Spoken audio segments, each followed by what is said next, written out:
All right, here we are with the Pike Stories. I am Trish Soisu, and I'm here with Paul Miranda. We have both created a book, Long Beach Pike in the 1930s and 1940s. It's available on Amazon. When you purchase this book, you support our podcast and our research, and thank you so much.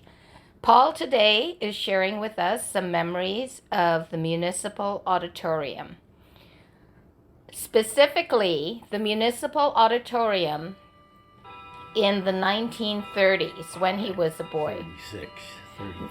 1935, 1936. So we'll just let Paul talk and record and see what comes out, Yeah. right? Go ahead, That's Paul. the first time that around that period was when a bunch of kids from the apartment houses where we grew up at on south side there, north side of the pier, around Magnolia and all those streets up there. Most of the kids lived at Neptune Place, Santa Cruz, Daisy, Maine, Golden. We lived right in those streets, right in there, right on the ocean front.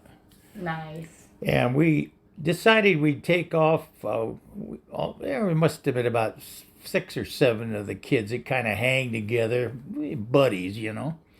And it was summertime. We decided we'd go down and look at this thing that was called the Big Float. It was in the water, and you could dive in the back of the Municipal Auditorium bulkhead, which is the bulkhead being the center up here where you dive off in the water. Okay. That was the bulkhead in there. And you dive in the water and swim out maybe, I don't know, maybe 30 feet or so to get on this float. And the float was pretty good size. It was probably about, I don't know for sure, but it could have been about 30 feet wide and about 60 long.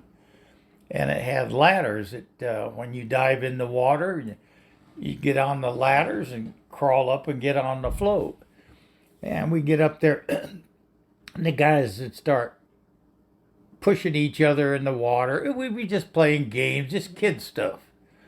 And we'd see who could go the furthest underwater. We'd dive in the water, and we'd go underwater to see who could go the furthest, who could hold their breath the longest.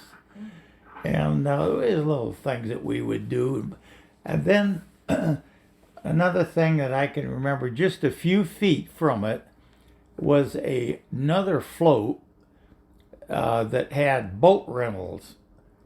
The float was loaded with rowing boats and electric boats. These little electric boats could carry 2 people. Really? And you get in them and it's all electricity, batteries operated, and then go around inside the lagoon there. And it was really popular, you know. It's beautiful. It was nice. It's no noise. But I remember that very well. But my dad decided, you better learn how to row a rowboat. And I says, what's that? He says, it's that right there. He pointed to it. He says, on that side, these long oars, and I'm going to rent one, and we're going to go out, and I'm going to teach you how to row. Well, I thought it was going to be easy, but it turned out to be real hard. Lots of work. To try to row this big old honky boat.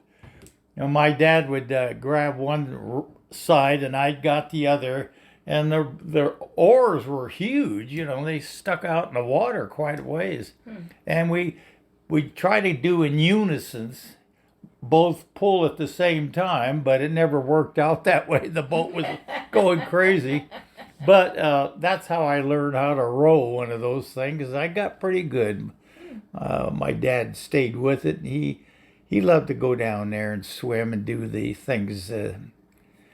But that was one episode of finally coming and seeing this nice, beautiful building, Municipal Auditorium. And then I later go walk around the grounds and see all these beautiful flowers. And the flowers were usually in front of the building, and on the side were beds of flowers. Like I remember in October, they would plant violas, pansies, calendulas, stock, and a couple other varieties of flower which grow in the winter time. They put them in October and they would grow through and start blooming. Everything was beautiful in the springtime, early spring, just beautiful pansies with beautiful colors. But there was several mounds that were quite high, and they would plant all these different flowers on these mounds, keep them in perspective on a design. And it was pretty. When they all in bloom, like one sliver of that part that comes down would be yellow, the next bed would be blue, the next bed would be white, and they had a circle of color, and it was beautiful. And then in the summertime, usually, I guess I can't remember for sure, but they start planting the summer flowers. It was in August, in April, and I was trying April and May, somewhere around there. They started putting in the summer flowers. They take all those flowers out in those beds from the winter planting, and then they would replenish the beds with manure and fertilizer, do their thing, level the beds out again, and replant. Only this time it'd be summer stuff. It'd be stuff like all the summer flowers, like petunias and all the different stuff, marigolds, all kinds of summer flowers. So they had two crops of flowers they'd plant a year, and usually October, November when they put in the winter stuff, and that would last over until about April, and then we'd redo the beds over, recondition the beds, level them out, make sure they had the fertilizer in them and everything, and replant to summer. Where did the flowers come from? They came from at the time, the city had its own nursery, and it was located at Santa Fe at about 32nd Street on the west side of Long Beach. Interesting. And it was a city-owned nursery that most of the flowers were planted and came to being from there. Then they would ship them out in flats and big boxes, and then plant them where they, like different parks. They'd go to Lincoln Park. All the parks had flowers in them in those times. Lincoln Park, Bixby Park, Shear Park, Houghton Park, all these parks throughout the city all had flowers. And it was really a spectacle to see. It was really something to see nice manicured looking beds of flowers. In those days, everybody respected them to see things like that in beds, see nice flowers. And they respected the not to walk in the beds and be careful, Right. But along about the late 50s or early 60s, things started getting out of hand with planting stuff. People didn't seem to, they didn't care, it seemed like, flowers. Kids would run in, parents would be laying down on a blanket over by the big bed of flowers, and their kids are running all over the place inside the beds, and them this not even say anything. They get out of the flowers. You don't play there. Yeah. But that's the attitude that people seem to be in for several years there, including the 60s, the 70s, and the 80s. And, Okay, I want to talk about, switching gears, a little bit about the people who went to the Municipal Auditorium, specifically the ones, you told me a story about Mon's Cafe and the Municipal Auditorium. So tell me about that.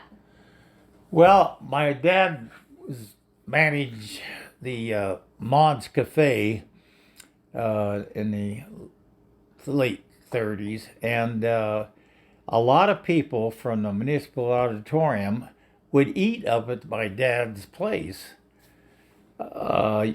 Lunchtime, it was a big deal. Dinner time, even, they'd stop by and have dinner. And my dad and I, we knew quite a few of the people that worked down there. They had offices at that time. This is during the war. And they had like the OPA. I think that was a thing that you would go to and to find out how you would get a set of tires or get tires or gasoline. They had A card, B card, C card for levels of gasoline that you were allowed to have according to your work. Now, if you were just an ordinary person out there, you got an A card. If you were a little bit more than that, you got a B card. But if you worked in industry that did something for the war, you'd have a C card, and the C card give you a lot more gas and stuff. Right. You know, so we got to know quite a few of the people that would come into the restaurant. But then one of the other things that I was always fascinated with, a lot of movie stars and people like that would come into the auditorium. Maybe they would rehearse for an upcoming play or something that was going to go on there in the auditorium. And they'd come up and eat at my dad's place there. And I remember seeing Betty Grable, Judy Canova, you know, people like that. And I was trying to remember some of the older ones there, quite a few, big time. But I remember coming across and seeing a director at that time that was real famous, and his name was Cecil B. DeMille. And he had a radio show that would broadcast from down at the Municipal Auditorium every Monday night. Really? And the radio show would transpose a movie into radio. Cool. And they'd do it over radio. And it was very popular, and most people, I'm telling you, would watch that on Monday night. That was a great Would thing listen on to it. radio, to listen to Cecil B. DeMille and what show he would produce, you know, some famous movie. So he would do a whole show in one day, in one evening? Yeah, in the evening. Show would, if I'm not mistaken, I think the show came on about 7 or 8 o'clock. I remember it come on early. And it'd be, what, 2 hours long? Or? Oh, yeah. Oh. Oh, yeah. It was at least, it was a couple of hours. And it was like hearing the soundtrack Yeah. of the show? Of Yeah, the it's movie of the movie, and Okay. then they'd broadcast it, and they'd talk it just like it was in a movie, you know. Interesting. And it was produced, you know, by Cecil B. DeMille. He was quite popular with this show. But it was before TV, right? Yeah. So radio was a big deal. Oh, yeah. Yeah. Radio was big time. Right. That was what they had for communication. But then TV came in. Uh-huh. and that pretty much, blew everything out. TV really got started around in 45, 46 is when I can remember TV coming in. With giant tubes in the back of Yeah, them. yeah, all that stuff. And it was quite a time to see TV come in like that. And there's only a couple of TV stations at the time. Channel 5 was one of them, KTLA. Wow, really? That was the first channels. And there was another one, KTTV, which was another one. There was a couple anyway. But they didn't broadcast. TV didn't come on the air until 6 o'clock in the evening. Oh. And there was only one channel that would come on. Mm-hmm. And that was KTLA. Wow. Channel 5. And they'd come on with they were kids shows actually, but mostly watched by grown-ups. It was called Beanie. Beanie, yeah. And he had a group of little guys and everything, and they had a story they would go through on TV, and that were like puppet things, And that was great. Everybody would sit there and come on right at 6. Everybody would sit there and come on. The screen would be a picture of the logo of the station. And then right at 6, boom, right? Come on, here comes the station came on the air. And you'd see the people that are narrating the show and all that stuff and telling you about Beanie. And then there was another character on that show called Cecil, the seasick sea serpent. Cecil. Like it. And they had all little characters. But it was amazing how many grown-ups watched that, including me. But we'd sit there. This is the first TV I ever bought, was in 48. I bought it from Montgomery Ward's, downtown Long Beach. It used to be on 1st Street. And I bought this little TV that was built like a piece of luggage, but it was only a 6-inch screen.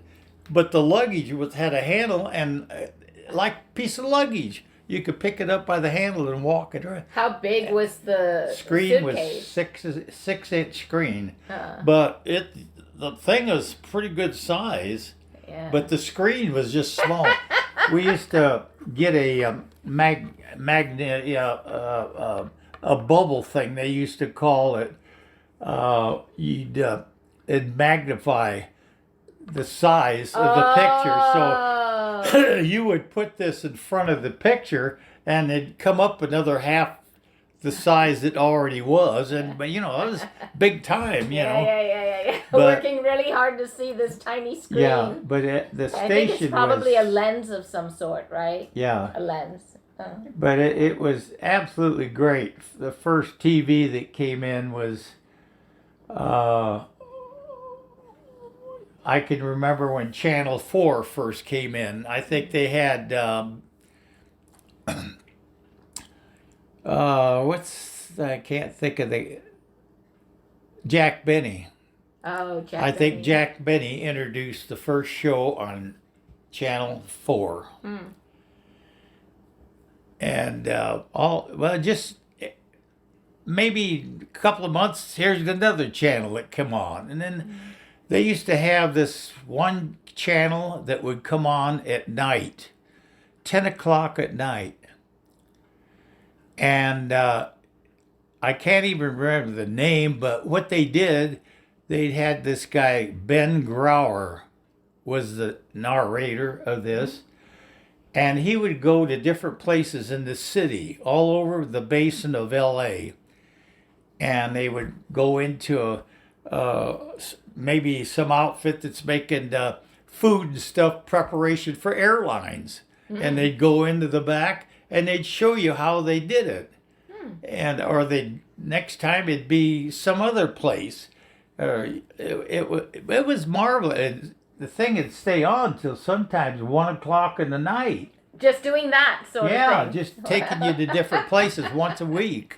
Oh, okay. And people were interested in stuff like that, you know. I think people still are interested in Yeah, things and like then that. they showed everything that came on sports. In the 47, 48, and along in there they started broadcasting from the Rose Bowl. Oh, They have wow. the Coliseum, all those outfits, football games, baseball, all of them were broadcast for nothing. Oh, that you was didn't a great have to thing. pay for Didn't them. have to pay, you know. Wow. I wonder when pay started happening. The what? I wonder when they started having to be paid for. Well, I don't know, but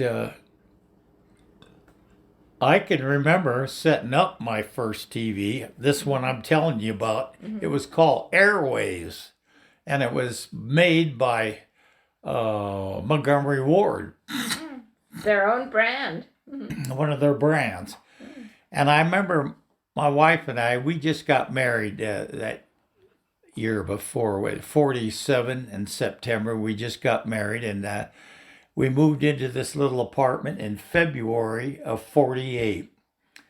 And about a month after we moved in there, I bought this television, this airline from Montgomery Ward's. I went up on the roof of the court we were living at, which was the second floor, and I went up to put the aerial up, Yeah. and I didn't know, there was no instructions, no nothing. He said, yeah, just put the aerial up. So we lived at 718 Chestnut here in Long Beach.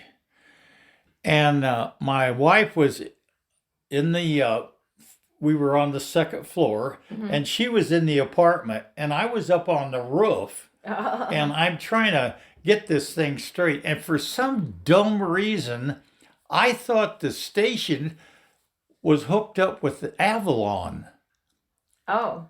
You know, the station where you, and I kept messing around there, and my wife was down there, and they, during the day, would have a picture on TV of their logo.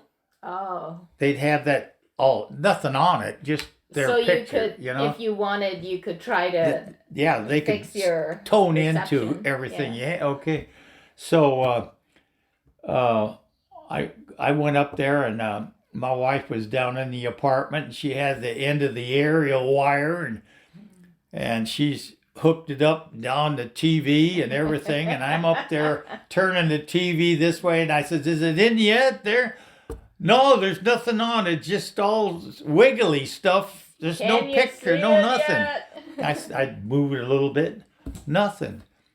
So my wife said, "Well, why don't you turn it around, the opposite, all the way around?" And that was it, because when we turned it around, then it faced the mountain where the station was. There you go. Station 5. Yeah. And KTLA. yeah, that was, it came in, and we all were sitting there before the station came on that night. We got the picture, everything was good, you know, and we thought, oh God, its station comes on at 6. So a lot of the people in the apartment knew I had that TV. They wanted to see the TV. They all come up to the apartment. Wow. There was about 7, 8, 10 people come up to the apartment. Looking at this 6-inch screen, or Yeah. was it a 4-inch screen? Yeah, and everybody's sitting there in this little single apartment, waiting for 6 o'clock, and all of a sudden, it's almost, what's minute? It's a minute too. And Oh my all of a sudden, it's God. okay, and all of a sudden, bing. Yeah. Good evening.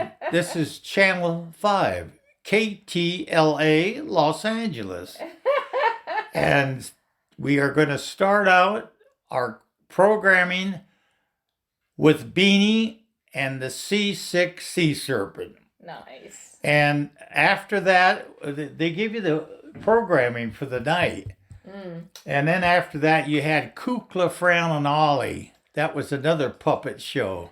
Oh, so they were puppet shows, like hand puppets? Yeah. Or, And then they had the kid shows, were on with different things. And we just got hooked up. And then they started putting wrestling on, and that did it. When they put wrestling and boxing and all that stuff on TV, everybody boy, had to get people one. would stand up. I remember seeing people downtown, like one place was Strickland's. It used to be at 7th and Pine Avenue. It was a music store and sold appliances and stuff, sold TVs. And they would have 2 TVs in the window going in the evening when they're on. And the place would be so packed up, they'd be in the street. They had to send the police out. The police would come out and tell the people to get back up on the sidewalk. You're obstructing traffic. There was that many people. I was one of them.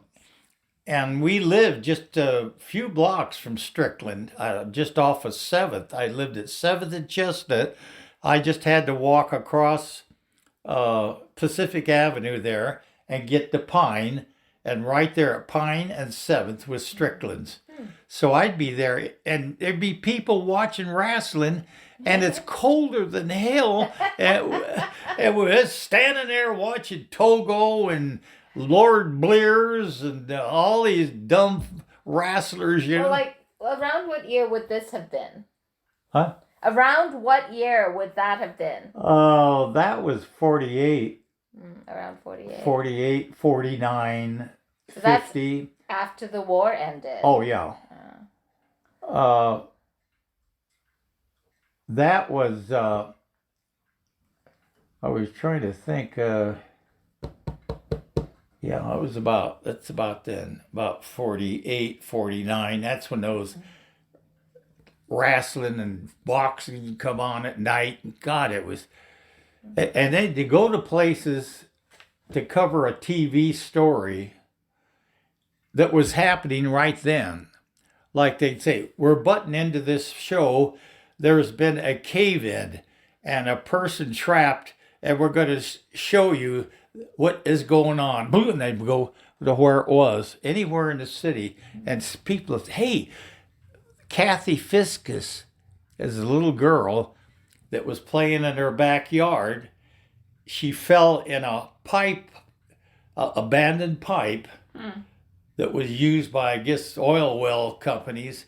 They abandoned it, but somehow it decayed and everything. And a little girl playing in her backyard went down into the pipe. What? Went way down in, and they kept open all night long until about 4 o'clock in the morning, trying to get this little girl out. And what they did, they finally dug a ditch. Here's the pipe. They dug a ditch on one side all the way down. And then they tried to figure out where she was at. And they were punching a hole in there so they could grab her, get her up on. And that's what they did. And I guess it was about 4 or 5, because a lot of people stayed up all night and watched it. Of course, she died. So when they recovered her, she was already dead? Yeah, she was gone. But that kind of story, oh my God, everybody was watching all the details. Yeah. Nowadays, what they do is they show you what's happening, and then now back to your regular programming. Yeah, but that was a big story, this little girl, Kathy Fiskus was her name. Wow. But stuff like that got TV going, Well, nowadays they still do sometimes show like when the police are chasing a vehicle. Yeah. Right. Like the whole thing, right? Yeah, it was quite a thing watching all of that stuff come in. And But so this was after the war, but during the war, it was mostly still newsreels and stuff like that in the theaters, right? During World War II, Yeah. it was probably, I mean, I remember seeing like There was no TV no around. TV, so No. newsreels in the theaters, right? Evidently, I understand there was some TV back in the 30s, but not for, public use. Experimental stuff they had and messed around with it. But I think the first inclination I can remember of TV was it must have came out about 46 or so, 47. Another investigation path. Yeah. But we started out talking about the Municipal Auditorium. And then because of all of the famous people that went there, we sort of diverted to other things. But let's see, is there anything else we want to talk about the Municipal Auditorium? There was several big time people that they used the Municipal Auditorium. Frank Sinatra. Oh, Frank. I remember he had a big show that came into town at the Municipal Auditorium. Nice. And I think it was just before they started wanting to tear down everything. So I'm not sure when that show came in, but I think it was the first part of the 70s. Really? They had Frank Sinatra, Steve Lawrence, Edie Gourmet at the auditorium. They had their program, and it was great. It was a great show. Cool. That's when Frank Sinatra, he started losing his voice about that time. It wasn't as good, but Steve Allen was great. Steve Lawrence, I guess it is. Was it Edie Gourmet and Steve Lawrence? Yeah. Well, that's another investigation Edie point. Gourmet was a great singer. Oh, she was just marvelous. And her husband, they were married. And her husband sang too. But they played down at the auditorium. Nice. But they had all kinds of big time stars down at the Municipal Auditorium. Elvis Presley had some big shows down there. Yes, I did read about that. Yeah, there are all kinds of big time stuff. Yeah. But you can just jump around. I guess you could pick things out as but I think this has been good. We're going to publish it. What? This has been very good. Oh, well. No, we jumped around a bit, but we're going to... Wow, we've been going for half an hour. I might have to cut it. I might have to cut it into two. Yeah. And then we'll pick things out for us to talk about again later. Yeah. Well, that's kind of interesting, too, after you think about it. Some of the early time stuff of TV that came in hooked up with the Municipal Auditorium. Yeah. I mean, they used to have boxing. I was trying to think. They'd have wrestling and boxing there. Oh, and then it would be on TV every as well. week. And they'd have, sometimes it'd be on TV, but they have Togo wrestlers like Lord Blears and Vic Holbrook and all these wrestlers and all these kind of Danny McShane and God. Well, so let's call it a day today. I'm going to hit stop. And thank you so much, Paul Miranda.